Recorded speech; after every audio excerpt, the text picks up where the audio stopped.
special guest for today. He's a consultant in storytelling, and he's gonna give us some general concepts and hints. And the whole idea here is to use the tools of storytelling on our projects, on our brands, and make the best on our communication. So on you, James. Thank you. So we're going to talk about storytelling. So we're going to talk about storytelling for about a quarter of an hour, and then we're going to have 5 minutes for you to ask me some questions, and then I'm coming back at the end of the event to answer a few more questions should you have them. Anyway, so let's talk about story. It's very interesting because whenever we think of stories or storytelling, we tend to forget the fact that stories have evolved with our species. So stories are really natural to all of us. I'm 65 and I've been working with storytelling, with stories for about 40, it's going to be 43 years in February next year. So it's like 42 years and a few months now. And it's quite interesting because people say, well, James, what can you tell me, or what can you teach me about storytelling? Actually, nothing. As stories are natural to all of us, if you want to tell a story, you just have to literally, number one rule or number one trick or tip, you have to open your mouth and you have to have something to say, or you have to have something to say and you can open your mouth and say it. Some people say, well, hold on a minute, I'm dumb. No problem, you can use gestures. Some people say, well, you know, but my hands are a bit sore. Use your legs, do a bit of dancing, use your body.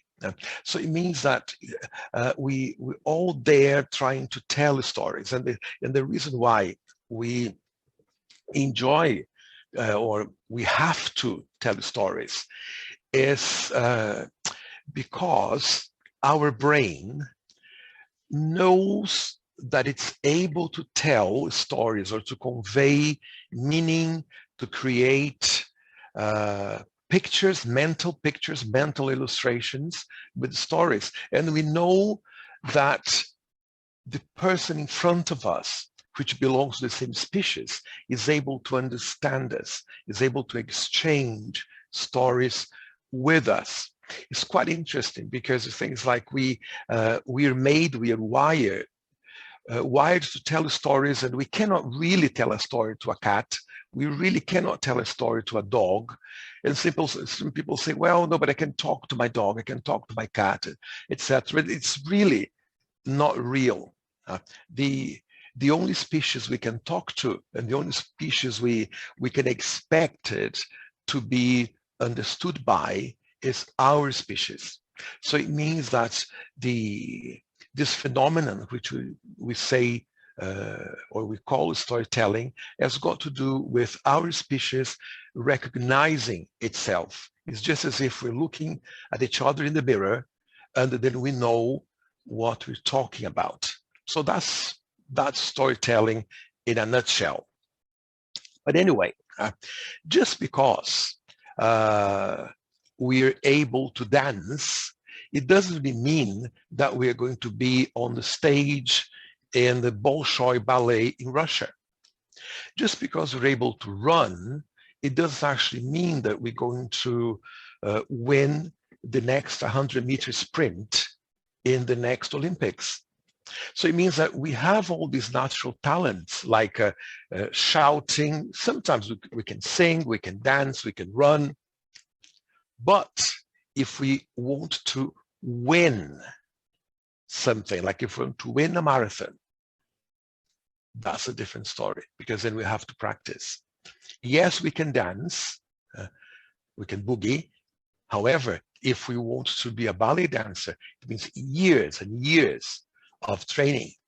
Yes, we can kind of sing, we can hum, but if we want to be like Madonna, we need a lot of training. So it means that even though storytelling is natural to all of us, if we want to use stories professionally, we have to align the stories in such a way that professionally, it's going to be easier for the others to better understand the story we want to tell, the story we want to convey. And anyway, so storytelling is actually two words together, story and telling. And I'm just going to talk a little bit then about the first half, which is story. All stories in our species, they evolved to have a few steps that we cannot miss. If we miss out in any one of these steps, we're not telling a proper story. We run the risk of not being understood at all. So every story reflects the fact of life, the fact that we understand, we are conscious of living. So every story reflects the fact that we were born, we're having experiences now that we are born, we're conscious of life, and that one day we're going to die and leave a legacy. So we are born, we live, and we die. And all stories reflect that. So it means that any story that we want to tell has got to have a beginning, a middle, and an end. And it's not Uncle James saying it. Aristotle, well before me, said exactly that stories have got to have a beginning, a middle, and an end. So if you want to tell the story of your projects, if you want to tell the stories of your hotels or hostels, if you want your guests to tell of their experience, you have to create ways of helping people to have a beginning, to say, well, that's how this story is born. That's what it's about. This is the experience. This is what I went through to get whatever I needed to get. And that's the end of it. That's the legacy, the message that I leave. So this is a story. So it means beginning, middle, and end. And the beginning, middle, and end, we can also add a few steps if you want to be slightly more professional, which is every story has got to be limited so that you know that's one story and it's not another story. So the first element of any story is to let people know that you're going to tell a story. We call that a vocative, which is a technical word, but it's nothing but a call. I say, hey, I'm going to tell you something. Or I say, Juliana, I've got something to tell you. Roberto, I don't know if you know it. Or I may say, Lydia, once upon a time. So when you say these things, you're marking the beginning of a story. After that, you have to establish who the focal point of your story is, who's going to suffer the story, who's going to experience the story. We tend to call this a character. So who's the character of your story? So I may say, Juliana, I'm going to tell you something. A few days ago, Roberto, so you know that's the character. And the character in the story, as I said, the character's got to experience, to suffer something. So if the character wants to suffer something, he's got to want something which is not that easy to get. And the moment the character wants something which is not that easy to get, the character is going to start like going through the experience of fighting to achieve whatever he or she wanted. So the character is going to go through many troubles and tribulations, many hurdles, and little by little is going to achieve, or maybe not achieve, what he set up to do in the first place. And in this process, the character is going to transform himself. And as the character transforms himself, we, the audience, are also going to transform ourselves. So basically, this is half of the same. This half of the story, which is the word story. And then the telling is how you do it. And how you do it is basically how you're going to convey, how you're going to show that which are the elements of the story. So what you have to do is, how are you going to think up vocatives? You may say, well, I'm going to use like mental triggers. So I may say, Mary, why are you so fat? It's not politically correct, but I'm sure that Mary is going to say, I beg your pardon. I say, well, I've got a story to tell you. And then you start. So you have to think of ways of drawing your audience into your story. As I said, you may have this triggers, you may have like words, you may have some cliche expressions, like, for example, once upon a time. I may say, once upon a time, I visited Lydia's house. That's fine. So people now want to know what her house is all about.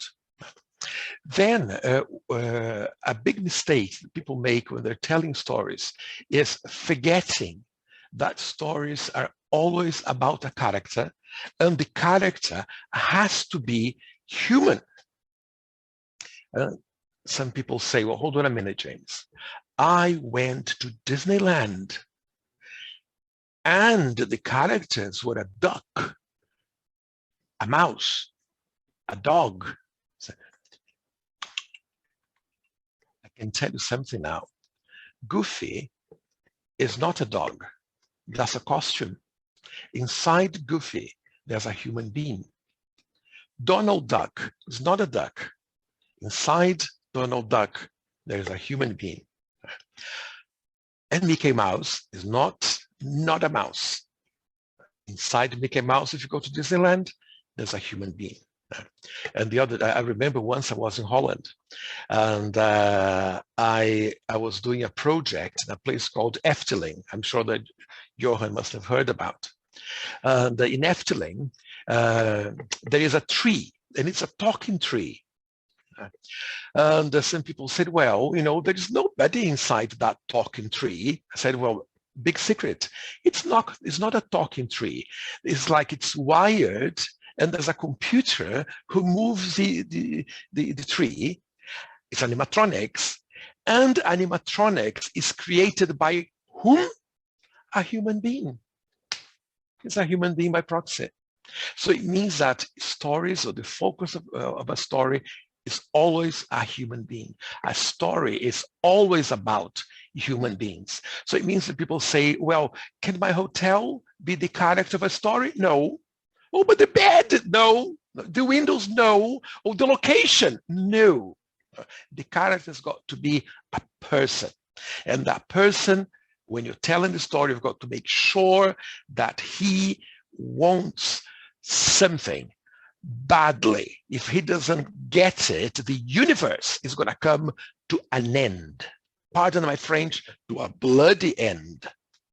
So it means that that's going to be a good story. That's going to be a story that people are going to pay attention in. And after that, you step by step, you have to leave it very clear what the character is going to do. Was, as I said, the troubles and tribulations, step 1, 2, 3, 4, 5, to be able to resolve that problem, to alleviate that pain, to ease that pain. And then after that, the character is going to get it, not get it, or maybe not get or get it, but may not be sure about it. It's just like life. And then I said, if you're using storytelling for marketing, the final step, when the character transforms himself and the audience transforms themselves with the character, the audience has got to learn something. And learning here is not like going to school. Learning is like if one of your clients, one of your guests is talking about your institution, your hotel, etc., the experience of the guest, the transformation of being someone who was not well looked after, someone who was tired, someone who thought he wasn't going to get a good service, into someone who's not tired anymore, who's very happy now, had a wonderful honeymoon, a wonderful breakfast, wonderful location. So this transformation is just like a virus. And that virus is going to contaminate others, and one story actually draws in other stories. Just to end this bit, so that you're going to know how important that is. In storytelling, there's a dirty trick, actually. So if I want Alice to tell me something about her life, if I go straight into it and I say, Alice, why did you betray your husband? She's going to say, no betrayal. Or she's going to say, well, I don't want to talk about that. It's none of your business. But if I start saying, Alice, I've got a story to tell about myself, about my 3 divorces. And then I say, well, I betrayed my wife 3 times. And I tell these horrible stories, possibly not even true. And I say, and I do understand that at times, we betray our partners, but that's part of life, etc. And I know you're not married anymore. She says, oh, no, I'm not. No, because I also betrayed my husband. I say, oh, really? And I say, well, is that name, character? She says, yes. I say, why did you do it? Then it's like what she wanted. Oh, I came across so-and-so, and he was very cute. And so, oh, I see. How did you get it? Step by step, she's going to tell all the troubles and tribulations that she went through. And I say, oh, and what do you think about that now? Oh, yes. So I've drawn in a story. I've extracted the story by telling another story, because one story links in to another story.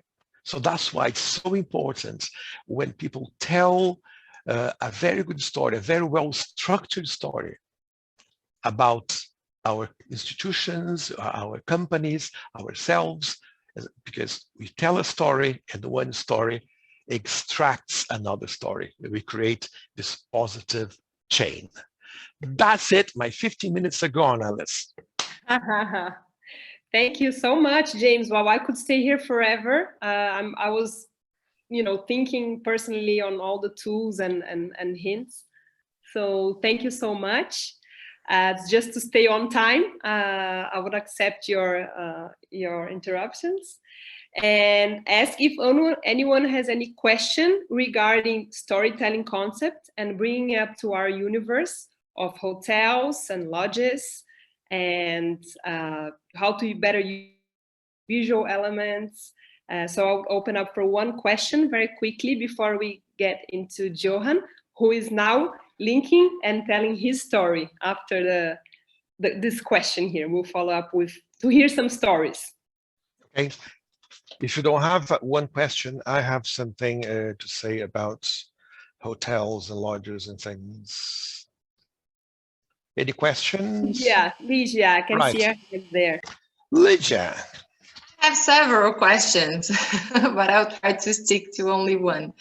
My question is about long-term storytelling, because you said the story has to have a start, a middle, and an end. But in terms of a company that is a constant, how do you manage to put this structure into a company view that needs to sell long term? And I would like also to add to how to humanize a company, because we're not talking about a human being. Okay, so that's 2 questions. Yes. Okay. So the first story. I can answer the second one, of course. That's in a second. But just the first one. The thing is, as I said briefly in the beginning, stories, they reflect life. Like we are born, we live, and we die, leaving a legacy.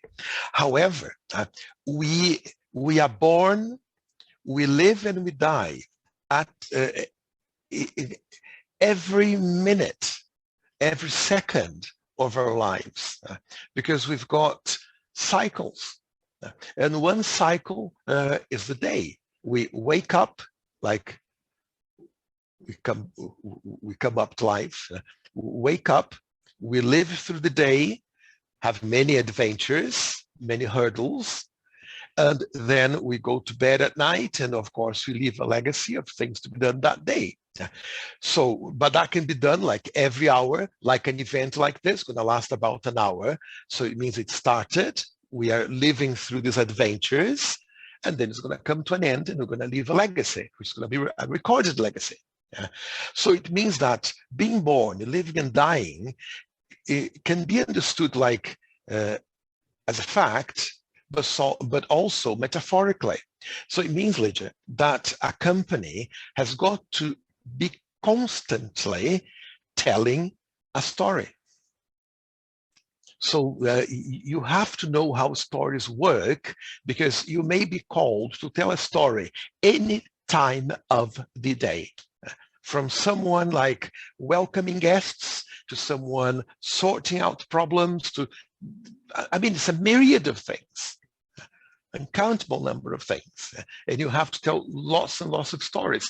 But the thing is, stories define us, and stories, they define a company. So it means if you add up all the stories of every minute of your company, you have a day.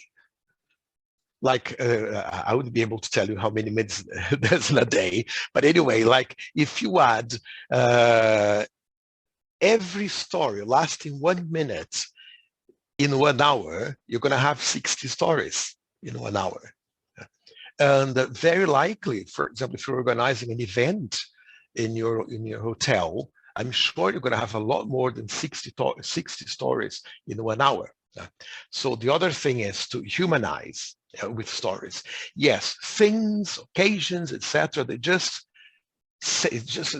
just like a film set. They're just scenarios. Stories, they create, Lydia, a user experience in a hotel. So it means that regardless of like the room people are going to go into, the restaurant, the bed, the location, the view from the window, all these things, to be humanized, you've got to tell a story about the user experiencing it. Because a window is a window. A window with a nice vista outside is just a window with a very nice landscape outside. It's how you feel about it, the experience as the user of the window. That's what counts, and that's the story we have to tell. So in a nutshell, we just save telling people about the color of the window, the curtains of the window. So it's a nice window, nice curtains, nice color, okay. But if you get to that window, that's the experience you have. If you see the mountains, if you see the river, the waterfall, that's what you're going to feel. That's going to transform you. That bit of transformation is the user experience, and that's the story. Thank you so much. Thank you so much, James. Again, I could carry on. I have lots of questions myself. I'm